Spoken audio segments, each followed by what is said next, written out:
आम आदमी पार्टी के पूर्व जिला अध्यक्ष योगराज महाजन ने लोक निर्माण और शहरी विकास मंत्री के दौरे के दौरान की गई घोषणाओं को लेकर श्वेत पत्र जारी करने को आवाज बुलंद की है। उन्होंने कहा कि करोड़ों की घोषणाएं की गई हैं, लेकिन इन घोषणाओं के तहत कौन सी फर्म काम कर रही है, साथ ही अन्य जो भी घोषणाएं हुई हैं इसके दस्तावेज भी सार्वजनिक होने चाहिए ताकि जनता गुमराह न हो, क्योंकि इससे पहले भी घोषणाएं की गई हैं लेकिन उन घोषणाओं पर अमल नहीं हुआ है। मैं योगराज महाजन, भूतपूर्व अध्यक्ष आम आदमी पार्टी जिला चंबा। कल माननीय नीरन नैयर, वर्तमान विधायक कांग्रेस पार्टी जिला चंबा द्वारा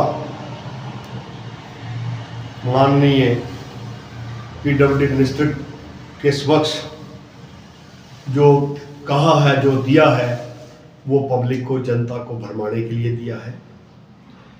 मैं कुछ तथ्य जो आपके समक्ष रखने जा रहा हूँ, मैं चाहूँगा, निवेदन करूँगा चंबा की जनता से कि वो इन तथ्यों पर गौर करें और जो जो भरमाने वाली बातें कही गई हैं, मैंने इतने करोड़ रुपया मिनी सेक्रेटरीट के लिए दे दिया है। एक तो सर, इतना करोड़ रुपया कोई जेब से तो दे नहीं रहे हैं, जनता का पैसा जनता को दे रहे हैं, धन्यवाद इनका ये मिल रहा है। लेकिन क्या इन्होंने जनता के साथ कोई पेपर साझा किया कि ये पैसा हमने वहाँ से खर्च किया है, ये टेंडरिंग हुई है, उस पार्टी को टेंडर गए हैं? तो वो तो कुछ नहीं है। बस निवेदन जनता से ये रहेगा कि दस्तावेज साझा करने के लिए अवश्य इनसे आप निवेदन करें।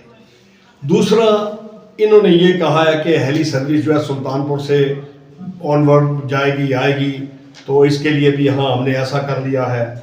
तो ये आपके ध्यान में ला दूं मैं कि हमारे डलहौजी से जो वाइस प्रेसिडेंट हैं, स्पोक्स पर्सन भी हैं टूरिज्म विंग के हिमाचल के, मनीष श्रीन जी, उन्होंने 24/4/2023 को एक पत्र Shri Amit Kumar Jha, under secretary to the government of India को लिखा था, जिसमें ये निवेदन किया था कि चंबा में लोगों को बाहर जाने के लिए मुश्किल होती है, बहुत प्रॉब्लम है। चंबा से चंडीगढ़ जाना बड़ा मुश्किल है।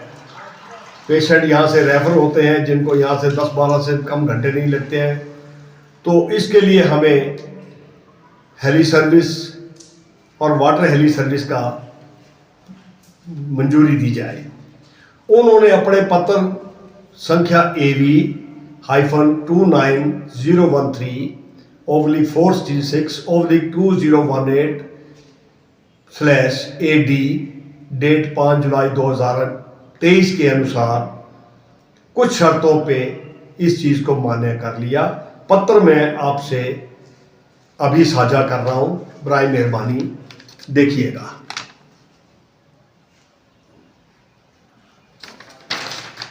इस पत्र में उन्होंने इसके तीसरे पैरे में ये भी लिखा है कि जो उड़ान स्कीम है उसके 5(1) जो उसका क्लॉज है, heliport in Himachal Pradesh is available bidding. वो कह रहे हैं कि हेलीपोर्ट जो है यहाँ सुल्तानपुर में बना है वो बोली के लिए वहाँ उपलब्ध है। यदि एयरलाइन कोई वैलिड वहाँ बिड भेजती है हेलीकॉप्टर ऑपरेशन के लिए चंबा से, उसको वो कंसिडर कर सकते हैं। इसी तरह उन्होंने ये भी कहा था कि इस प्रकार की कोई प्रपोजल है तो उसे भी हमारे पास भेजा जाए, लेकिन उसके लिए हमारी सरकार नहीं थी ना है। तो ये उत्तरदायित्व बनता था वर्तमान सरकार का, जो इसको इनिशिएटिव लेती, उनसे पत्र व्यवहार करती। तो आज को ये हेलीकॉप्टर सर्विस जो है, हेली सर्विस जो है, ये 2023 का मैटर है। आज 2025 तक तो ये फाइनलाइज हो जाना चाहिए था। जनता से निवेदन ये रहेगा कि इनसे पूछिए, आप कोई दस्तावेज तो आगे करें जनता के। पीठ थपड़ी थपथपाए जा रहे हैं, पीडब्ल्यूडी मिनिस्टर जी को बताए जा रहे हैं कि ये हुआ, ये हुआ, ये हुआ, प्रैक्टिकल क्या हुआ। कल इन्होंने ये भी कहा कि हमने इतने वो ट्रांसफार्मर लगा दिए हैं, तो आपने ज़्यादा नहीं करना है। उदयपुर, ओबड़ी, गणू और परेल 4 जगह पर आपने देखना है जहां हमारी इंडस्ट्रीज भी इंस्टॉल्ड है। वहां फ्लक्चुएशन कितनी है, वहां तो सिंपल मशीनें नहीं चल रही हैं, तो फिर कहां से ट्रांसफार्मर चेंज होंगे? अगर ट्रांसफार्मर आए तो कहां से आए, किस फर्म से खरीदेंगे, कितने के खरीदेंगे, ये प्रस्ताव कब पास हुआ, सरकार ने पैसा कब दिया? बराए मेहरबानी इस चीज को देखिएगा और भ्रम में मत रहिएगा। बाकी जनता तो प्रबुद्ध है, जनता से आगे कोई भी नहीं है। आज इसको लाते हैं, कल उसको भेजते हैं। तो जनता ये सोच ले कि हमें वास्तविक रूप में, मूल रूप में काम कहाँ से मिल सकता है, विकास कहाँ से मिल सकता है, इस पर ध्यान दें। अनसुनी, अनकही, अप्रमाणिक बातों को लेके अगर चल पड़ते हैं लोग, तो उसके पीछे उनका व्यक्तिगत हित होता है।